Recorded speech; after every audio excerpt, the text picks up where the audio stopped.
చూడమ్మా, ఇప్పుడు పాలినామియల్స్ గురించి నేర్చుకుందాం మనం. పాలినామియల్స్లో క్వాడ్రాటిక్ పాలినామియల్. అసలు క్వాడ్రాటిక్ పాలినామియల్కి జనరల్గా ఫామ్ ఎలా ఉంటుంది? p(x) = ax² + bx + c మోడల్లో ఉంటుంది. ఇందులో నేను దీనికంటూ ఒక ఎగ్జాంపుల్ తీసుకున్నాను. p(x) = 2x² + 3x + 1 అనే ఇలా ఈ ఫామ్లో ఉండే ఒక ఈక్వేషన్ తీసుకున్నాను. ఇందులో x² కోఎఫిషియంట్ a ఎలాగో ఇందులో x² కోఎఫిషియంట్ 2 కాబట్టి a వాల్యూ అంతా 2, b వాల్యూ అలాగే 3, c వాల్యూ 1 అలా తీసుకోవాలి. ABCలను అలా తీసుకోవాలి.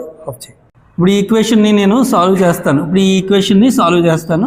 అసలు యాక్చువల్గా క్వాడ్రాటిక్ పాలినామియల్ పవర్ ఎంతమ్మా? 2 కాబట్టి దీన్ని 2 ఉన్నది కాబట్టి దీన్ని క్వాడ్రాటిక్ పాలినామియల్ అంటున్నాం. అయితే ఈ క్వాడ్రాటిక్ పాలినామియల్కి 2 సొల్యూషన్స్ ఉంటాయి, 2 రూట్స్ ఉంటాయి.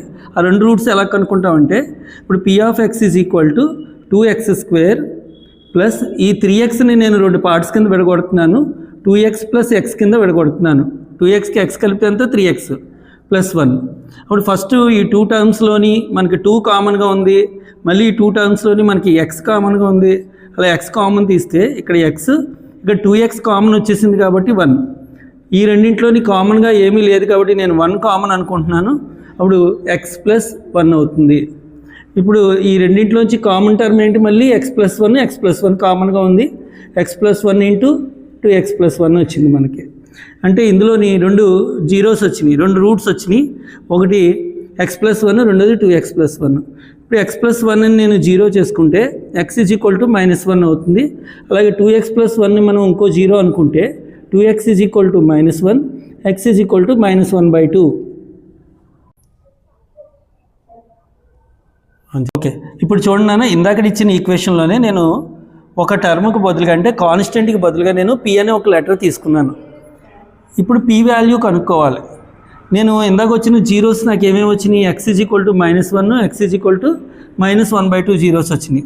నేను ఇందులోంచి 1 ఆఫ్ ది 0 ఇచ్చాడు అనుకుందాం మనం. అంటే x = -1 మాత్రమే ఇచ్చాడు మనకి. p వాల్యూ కనుక్కోండి అని ఇచ్చాడు.